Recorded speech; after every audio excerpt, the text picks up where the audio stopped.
2, 1. What's going on, everyone, and welcome to Season 6, the premiere of HTF Bets. I'm your brand new host of Bets, Nick Cohen, and this show is filled with debuts. I have two new co-hosts, and then our two guests are also making their HTF Bets debuts. We have a loaded show for you today. We are talking about NFC division winners, AFC division winners in the NFL, and then finishing it off with our surefire pick of the week. You won't want to miss anything because HTF Bets starts right now.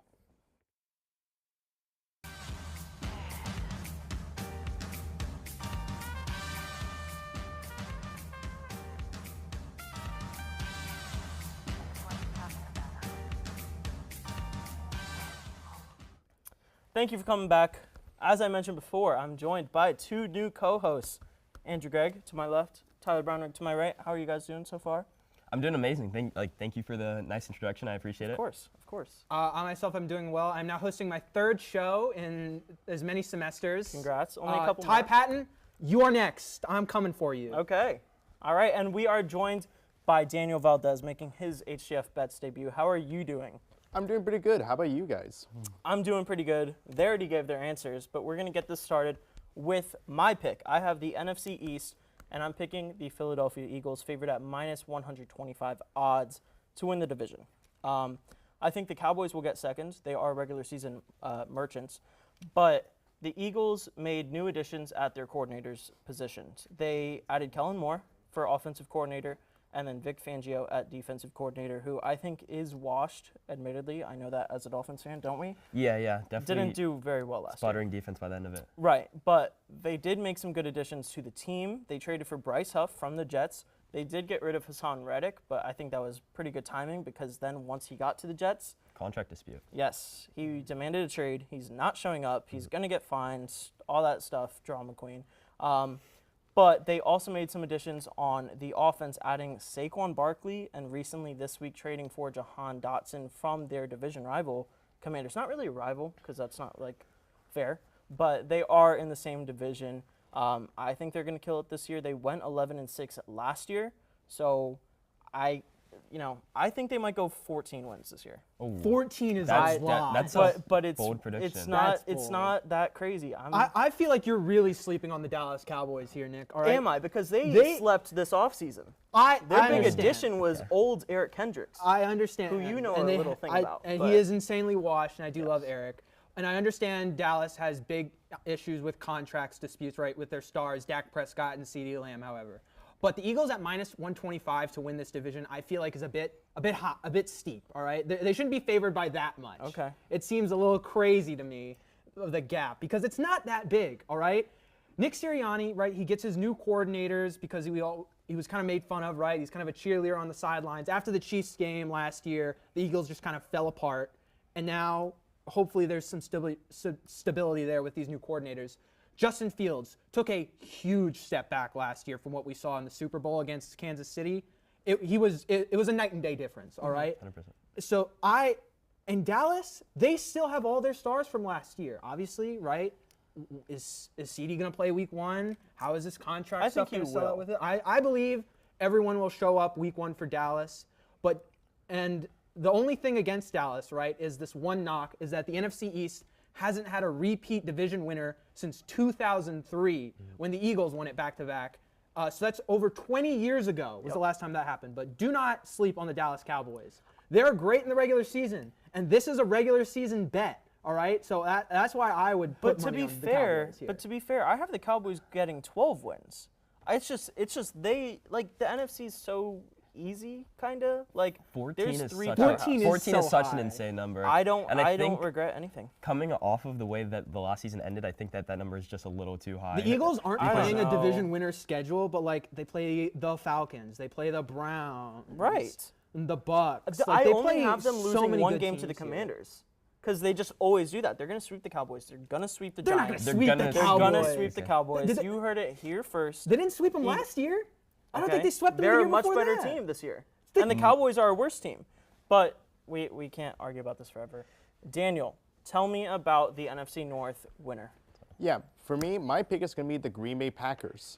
The NFC North is in a really interesting spot where a lot of these teams are really close to each other, so many of these teams, like, of course, the current odds favorite according to bets and makers is the Detroit Lions at plus 130. The Packers are right behind at plus 230. But the Packers, they seem like they're going to be on the right trajectory. It's going to be the second year behind their quarterback, Jordan Love. They return a lot of their star power. Of course, there's going to be some big questions based on their offense line and their defense, but this should be a really fun division with 3 of the 4 teams being really close in odds, but that one team being, unfortunately, Mr. Tyler's Vikings. Yeah, well, how do you think the Bears will do this year? There is a 4th team in that division, and they made a lot of moves. Yeah, they added a lot of new people, including quarterback Caleb Williams. He should be really interesting to watch, and I'm hoping he does really well in the NFL. Because, we have seen several times of these high-level quarterbacks in college come into the NFL and they just flop. So I'm hoping he at least has a successful year and career with the NFL. But they should be really interesting. They bring in a lot of new talent and a lot of new playmakers. Okay. I don't hate the pick. I just really like the Lions. I absolutely hate the pick. I despise it. That's Jordan Love, biased. Call it whatever you want. Jordan Love is fool's gold. I agree with that. I agree. He is now what, the 3rd highest paid quarterback in the NFL for 6 games. For a 6-game stretch, Come on. and you blew out Dallas in the playoffs. Congratulations, dude. I don't care. All right, this Packers team is still young. Jordan Love still has a lot to prove, especially now with this massive contract he's got. Your receiving core, Christian Watson. He's not a wide receiver one. He's not a wide. He hasn't been an X. He hasn't been productive since his rookie year. And then your other receivers are just like a bunch of kind of meshed parts together. Jaden Reed, Dontavian Wicks, Romeo Doubs, like guys with promise, but like this is not a sustainable offense for Matt LaFleur. I think you do not have a true star anywhere on this offense. You lost Aaron Jones to your division rival, the Vikings, and I get it. All right, J.J. McCarthy's hurt for the Vikings. I understand. Sam Darnold is okay. He's good enough, and I think we can steal games from the Packers. But listen, the Packers, they will not be. Is Sam Darnold good enough? Is he good enough to win some games? Yes. Is he good enough to win the division? Probably not. Some games. We can't, again, we could argue about this forever, but we have to move on. Andrew, who's winning the NFC West? So I have the 49ers winning the NFC West, and I don't think it's much of a debate. No. The 49ers are at minus 190 to win this division, and if you think about it in betting terms, that is actually crazy because of the fact that minus 190 implies that they are 2-1 odds from 3 other teams in the division. So there's 4 possible picks to this, and all of them are at least at plus 300 odds besides the 49ers. They're too dominant of a team. They have stars like Kittle, they have stars in quotations, but Purdy, they have Christian McCaffrey, they have Fred Warner on defense. They have all the parts. Maybe they just Brandon Ayuk. No, definitely Brendan Ayuk. But I mean, he might be there. Oh yeah, I don't know if you can put him in the star category, but he's definitely a solid wide receiver too behind Deebo Samuel, and you might be kind of a hot take. Okay, I think that as an overall player, Deebo Samuel's the better player, but maybe as a route running wide receiver, catching everything like that, then maybe not Deebo Samuel, Brendan Ayuk, but they use Deebo Samuel in a lot of different packages, whether it's running, reverses, having him kind of screen out, whatever the case may be. But I think that the 49ers are one of the best teams in the league. Obviously, they made it to the Super Bowl last year, and there is no reason why they can't do that again, especially in an NFC that we pointed out is already weaker than it typically is. And also, their division just isn't that good. The Seahawks have a new coach and a new defensive coordinator. The Cardinals are coming off a terrible year where they only won 4 games and kind of tanked at the end for Marvin Harrison Jr., which I think that him and Kyler Murray are going to be a good pairing together, but I just can't see them topping the 49ers in that division. And then the Seahawks, obviously, we mentioned them already. The Rams, they lost Aaron Donald, their best player in franchise history, possibly. Yeah. So first ballot Hall of Famer, they're definitely going to be worse on defense at least. And I just see that between that division, there's a reason why they're minus 190 favorites. I think that's pretty fair. And then moving on to the most boring division in football. Sorry, Bucks fans. Who's winning? Boring feels a bit NFC harsh, South, but I'm going with the odds-on favorite to win the NFC South, the Atlanta Falcons. Kirk Cousins, the biggest storyline of their additions. They got 2 new safeties with joining their roster as well. Overall, it's a rebuilt, completely revamped Atlanta Falcons team with a brand new head coach as well. The Bucks, you lost Brian Canales to your division rival in the Panthers. How good is this offense going to look now without him? There are questions there. And the biggest thing with Atlanta is how good is Kirk Cousins going to be coming back from that Achilles tear? I think he'll be fine. He has great young weapons in Drake London, Bijan Robinson to rely on. Kyle Pitts was told he's going to get targeted now by Kirk. Do you believe it? I think it'll be more than Arthur Smith. Okay. Will he get 1,000 yards again? Maybe. Okay. Fantasy owners don't get too hyped up, but there's a little hope this year, I think, for the Falcons and Kyle Pitts. I think that's fair, and it'll be tight with the Bucs, but I agree with the Falcons taking it. That is all the time we have for this segment. Thank you very much, Daniel, for coming on. Don't go anywhere because we will be talking about the AFC after this commercial.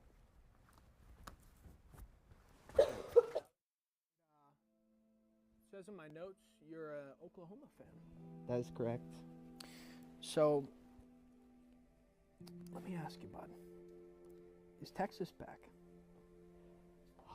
All right, I put on a brave face a lot, but this year, I'm really scared that they are, man. Okay, they just beat Alabama. They're gonna be top 4 in the rankings. And last year, they beat us 48-0. Yeah. It was humiliating. We're the Oklahoma Sooners.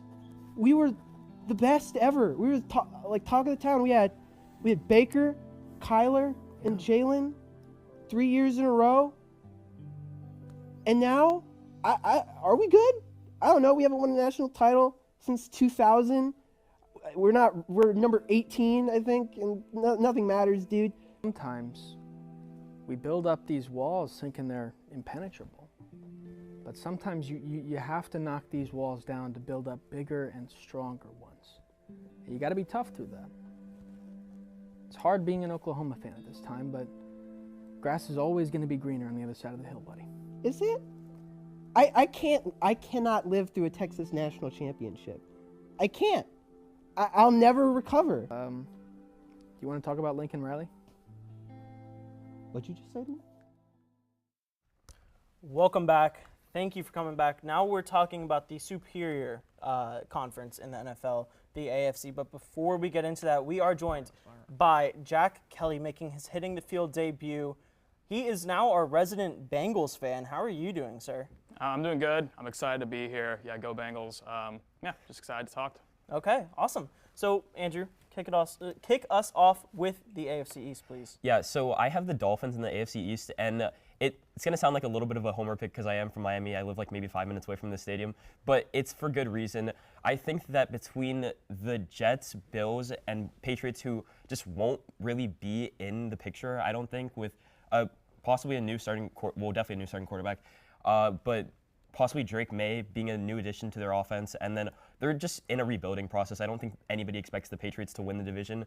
And then from there, the Jets are definitely, they'll be better than they were last season with Aaron Rodgers coming back, but the Hassan Reddick issue is definitely something that needs to get figured out. Bob Salah, his seat is a little bit hotter than it usually would be because of last season and the fact that they could not win without Aaron Rodgers at all. They looked incompetent at times, and obviously that is because of quarterback play. But with Aaron Rodgers coming back, I think they'll be better. But I just think that the Dolphins will be a little bit stronger, and I think that the Dolphins are being slept on a little bit. They still, they have Tyreek Hill, they have Jalen Waddle. Tua just got paid. We have Devon Achane coming back on offense. Our offensive line is revamped, and then we still keep players like Jordan Poyer from the Bills from last year. Jonnu Smith, we got him from the Falcons to kind of revamp our tight end room. And then we also got Jordan Brooks from Seattle on defense. All those are massive pieces that I think will come into play for a majority of the season. And then the Bills also, not even that the Dolphins are an exceptional team, but the Bills also lost a lot of players, highlighting Jordan Poyer, like I just said, going to a division rival. And then they also lost Gabe Davis and Stephon Diggs in the offseason, going to the Texans, and then Gabe Davis going to the Jacksonville Jaguars. So a lot of in conference moves that they lost, and they just didn't seem to make that many outstanding moves during the offseason. So I think that they'll take a step back. And then the Dolphins, again, were only maybe 2 quarters away from winning that division last year, playing the Bills on Sunday Night Football. So it's not like they were that far away from winning it last year. And I think that at plus 205, the Dolphins are great odds to win the division this year. I would love that to happen so much. And I totally agree that the Dolphins have gotten better on offense for sure. And I think overall on defense, too, people overreacted way too much about losing Christian Wilkins. 100%. He was my favorite player on the team. I would have loved and he's amazing. I would have loved to keep him, but at the price tag he was at, I think that we the got Raiders, linebackers. Yeah, the Raiders can have him. We also have like a good interior defensive line. Zach Sealer is still there, and they combined for 20+ sacks last season. So he was definitely a key to our defense last year, but he wasn't the end-all be-all. So I think that without him, we'll definitely regress a little bit on the defensive line. But Jalen Phillips will be back. We saw Bradley Chubb, Zach Sealer, Chop Robinson. Our rookie. But I mean, like, I just get worried that the Bills will pull it off. So I don't know. And I love the hype that the Jets get every single year because they always fail. I think they'll go 8-9 this year. Yeah, I feel like that's a bit of a harsh prediction for the Jets because we don't know what this Jets team looks like, right? Because Aaron Rodgers got hurt. It's the same team, but their defense is one of the best in the league under Robert Saleh. We just do not, and I hate Aaron Rodgers. With God as my witness, Sauce Gardner I wish is nothing a but holding harm upon merchant. Him. All right, and they don't call it on him, do they? No, they don't. Well, I don't know what they're paying them, but the defense is good, but the offense is not. So moving on to Jack. You did not pick the Bengals. I did not, no. So for the AFC North, I am picking the Baltimore Ravens at plus 145 to win. They do actually share these odds with the Bengals, who are also at plus 145. Now, compared to the rest of the AFC North, where there is a lot of uncertainties with other teams, I do believe the Baltimore Ravens are the most well-rounded team in that division. You have quarterback Lamar Jackson, who is very dominant, has been dominant most of the time he has been in the NFL. You're backed up on the other side of the ball by the number 6 pass and rush defense in the league last season.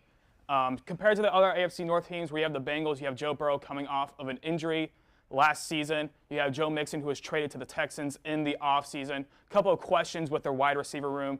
And then with the Steelers, that team, we don't know how Justin Fields is going to perform. He's still kind of developing his talent, still developing in the league. You are backed by a nice defense. And same situation with the Browns. It is hard to know how Deshaun Watson is going to perform on that team. You are backed by the number 1 defense in the league on that team. So I do think the Browns are a sneaky pick to win the division. However, compared to the Baltimore Ravens, I believe they are the most well-rounded team in that division, and they will win.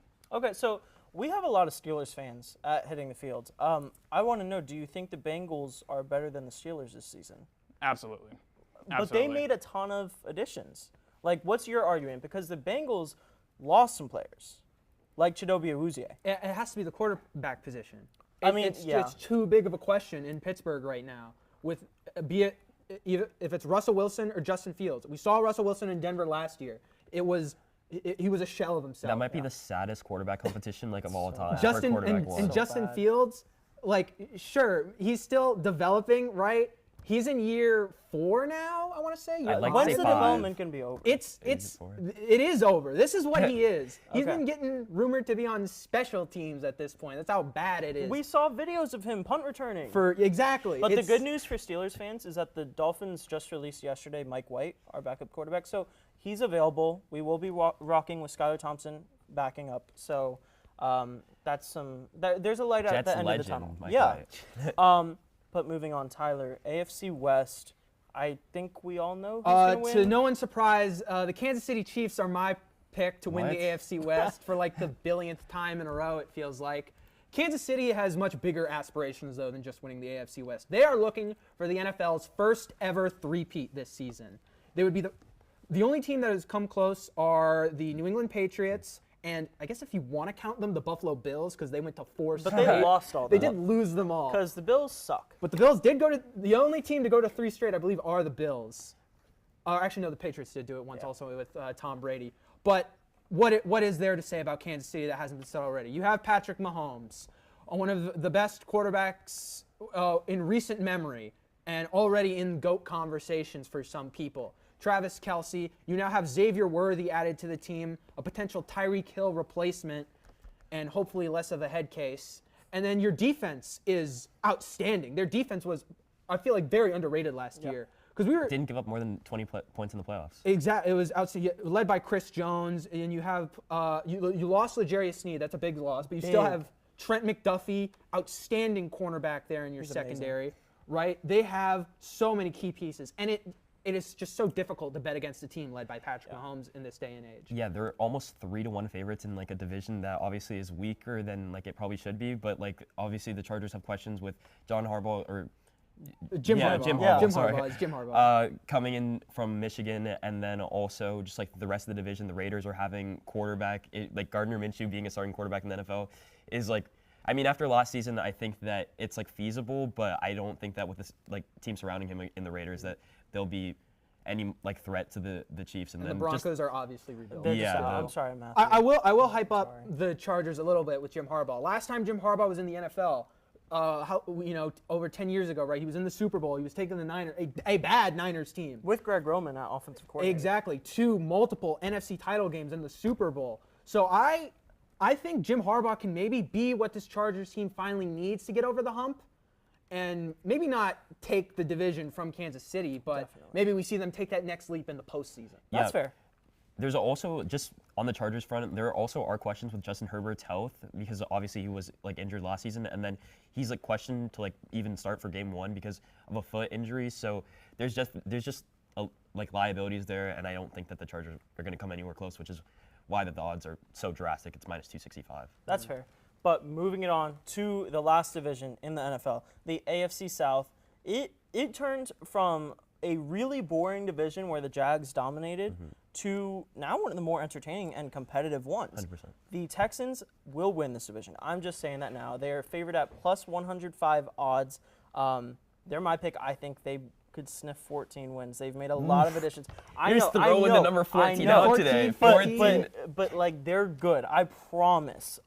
Second place, I have the Colts going 12-5, getting second place, and the Colts are really good and underrated. I need to see your playoff picture. I need to see your playoff picture. I am Anthony Richardson's strongest soldier, dude. Okay, I will stand by him. Good. So Colts second, and then Jags are not going to have an amazing season. I'm just saying that now. I think 7-10. And then the Titans might surprise some people. They made some huge additions. We mentioned Chidobe Awuzie. We mentioned L'Jarius Sneed. They added Tony Pollard. They did lose Derrick Henry. But they've made some major additions. I think they'll go 6-11, right behind the Jags. That division is very competitive. Houston will take it. But that's all the time we have for this segment. Don't give me that. No. You went about all their additions and then told me that they're a 6-win team. No, I know. Okay. That's very true. But it's a tough division. I'll say that. You made a good point. Yeah, there's got a 14-win team and a 12-win team in there. That's fine. That's 4 losses already. NFC East. And the Jags are going to suck. But that's all the time we have for the segment. Thank you very much, Jack, for coming on. We hope to see you again soon. After this commercial, we will be doing our Surefire Picks of the Week, hoping to get our first wins. Don't go anywhere. Jack, buddy, why are you here? I don't really understand why I'm here. I got called a delusional fan. I just don't understand why I'm delusional if I think Kirk Cousins had the best mustache in the league.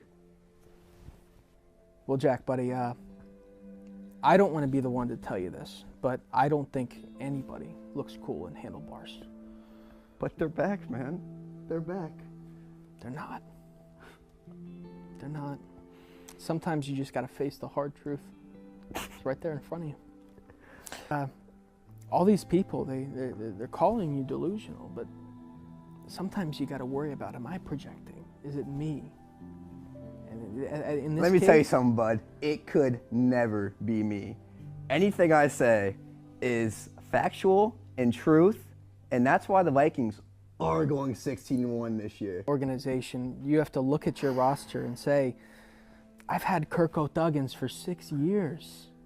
Maybe it's time to move on. There is no moving on from Kirk Thuggins and Justin Jefferson. Do you think that maybe this all started just because of a little disappointment? Nothing has started. This is how I live, and I am not delusional. And welcome back. It is time for our Surefire Picks of the Week. We are all 0-0 because, like I said, we're all new at this.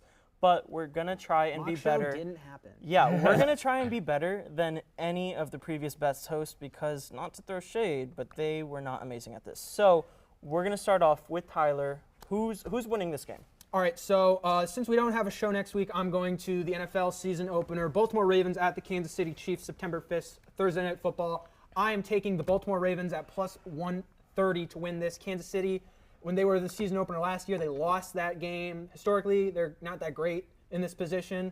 I will take the under at 46.5 total points. That's at -112. And then Rashee Rice to be getting 50 or more receiving yards at -205. No word on his suspension, so it looks like he's going to be playing week 1. This total parlay sits at +548. Now, obviously, you didn't see Mock Show. I picked FSU to win that in our surefire pick of that. So FSU fans, I'm sorry. Maybe that's my fault. Don't be sorry. It's FSU. Listen, I was a big defender of FSU last year, all right? But I think I will go much better this time around. I love Lamar. I love the Ravens. I think this will be a very low-scoring game. These are two very good defenses all around. But yeah, give me the Ravens. Lamar Jackson will pull the upset. Also two very good offenses, but I don't hate the pick. I think that's got a good chance. And also, like Tyler mentioned, we will not have a show next week. So I chose the next game, the Green Bay Packers visiting the Eagles, but not really visiting because it's in Brazil. But still, they're away. That is going to be on September 6th at 8:15 p.m. I'm taking Jordan Love to go over 250 passing yards. That's not his official line, but it was a line. That's at -150. Saquon Barkley will get a touchdown in his Eagles debut. I don't know why that's unlikely to happen at +115 odds. Because Jalen Hurts is going to steal it. No, they're going to be at the 1 yard line. They'll both get one. They will both get one, I promise. And then Devonta Smith, over 60 yards receiving. That's going to be -120. I think A.J. Brown will have a good game, but Devonta Smith is a fantastic wide receiver too, and 60 yards is kind of low for him. So I think that's pretty good. That is sitting at +557 odds, so I win in the highest unlikely odds challenge. But yeah, any thoughts on that before you get into your pick, Andrew? No, I think that it's a pretty good parlay. Awesome. I don't know how much money I'm putting on it, but I think that At least $1. yeah, I would do Why that. not? Okay, let's all do This would it. actually be my prize picks. Like, Okay. unironically, We're all going to put $1 on Flip. this. We promise. We'll let you know who made the most money. Sounds. If mine hits, it'll be me. But Going Andrew, so tell me about your pick. Yeah, so I already have mine locked in on Fliff. I have Okay. I have a solid $2 on mine, but I have the New York Yankees winning tonight. They're sitting at -190, and then I also have the under 9 runs in this game, and then I have C.J. Abrams over half a total base. So total bases unfortunately doesn't include walks, but it's specifically about hits, and C.J. Abrams is the #1 hitter for the Washington Nationals. Granted, they're not that good of a team offensively, especially, but I think that he'll be able to muster one hit. The only thing is, they are going against Nestor Cortez on the mound, who hasn't given up an earned run in his last 2 starts. And both of those starts, he made it 7 innings. So they are going against a good pitcher, which is why I took the under. But I just think the Yankees are in a tight division race versus the Baltimore Orioles, and I cannot see them dropping games against the Washington Nationals this late into the season. So I have them at -190. I have the under 9 at -110. And then I also have C.J. Abrams over half a hit at -185 for a total parlay of +400. I have my $2 on it. I think it's a good pick. I can't disagree with that very much. I think we've all made some good decisions for our first one, and I really hope on September 9th for our next show to come back and we're all sitting at 1-0. Like right? the target number for wins is 3. That's the record for wins in a season. That's the line? The record is 3. Okay, are we taking the over/under on? I'm taking my over at 3.5. Okay. I'm slamming the under for me, dude. I've watched them The do this. under? I've watched them do this for a year. This is kind of hard. I did this myself also earlier. On a season finale, I did all 3 surefire picks. I went 0 for 3 on them. That might be a you thing. I'm not trying to flex, but like last week. The all-time record for wins is 4, dude. So last week I had a very unfortunate scenario where 2 of my picks hit, the 2 longest odds hit, and then I had Ellie De La Cruz getting over half a strikeout, and the rest of the team had at least 1 strikeout, and he was the only one to not get one. That's Andrew Montana special right there. Yeah. That happens to him every That's week. just what happens in betting, and we will find that out. Like I mentioned, we will not have a show next week, but September 9th, we'll be back for episode 2. You won't want to miss that, but thank you for tuning in, and have a great day.